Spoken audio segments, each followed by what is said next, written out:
అండి. కాదు ఏంటి మీ తలకేమైంది ఏంటది? సార్ ఏంటి సార్ అది హెడ్ హెడ్ ఏంటి? ఏదో కొత్తగా ఓజస్ కనిపిస్తున్నారు. గంభీర, ఆ?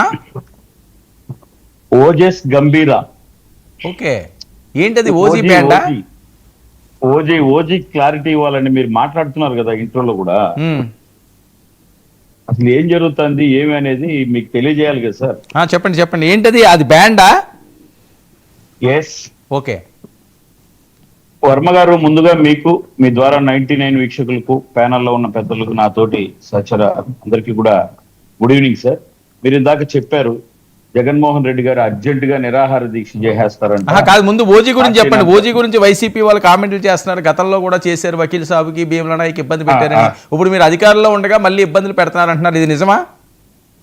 సార్ ఇప్పుడు ఓజీ సినిమా, అసలు సినిమా అంటే ఇప్పుడు ఇందాక ఎవరో అంబటి రాంబాబు గారు కూడా ఇట్లా పోడారన్నా, మళ్ళా ఇట్లా అన్నారన్నా, అంటే నేనేం చెప్తున్నానంటే సినిమా అనేది సినిమా లాగా చూడడం లే వైసీపీ వాళ్ళు. విషయం ఏంటంటే వైసీపీ వాళ్ళు కానీ, వాళ్ళ ముందు తరం నుంచి వాళ్ళ వారసత్వం అందుకున్న నాయకులకు కానీ, ఇద్దరు చిరంజీవి గారి దగ్గర నుంచి కూడా చూస్తే వీళ్ళు వస్తారు అని తెలుస్తేనే వాళ్ళ మూలాలు ఏంటి సినిమా.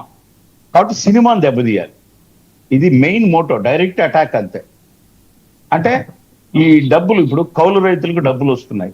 3,000 మంది కౌలు రైతులకు ₹1,00,000 ఇచ్చారు.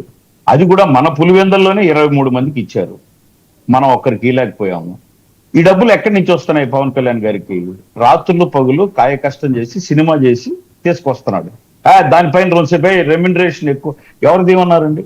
ఎవరు డబ్బులు ఉంటే వాళ్ళు తీస్తారు. రెండోది సినిమా, ₹100 ₹150 పర్మిషన్ తీసుకొని 500 ఫస్ట్. ఎవరు ఎప్పుడైనా చూడండి వర్మ గారు, మీరు, నేను ఫ్యాక్ట్స్, మీరు కావాలంటే ఫ్యాక్ట్ ఫైండింగ్ చెక్ చేసుకోవచ్చు. నేను ఎవరైనా తీసుకెళ్ళి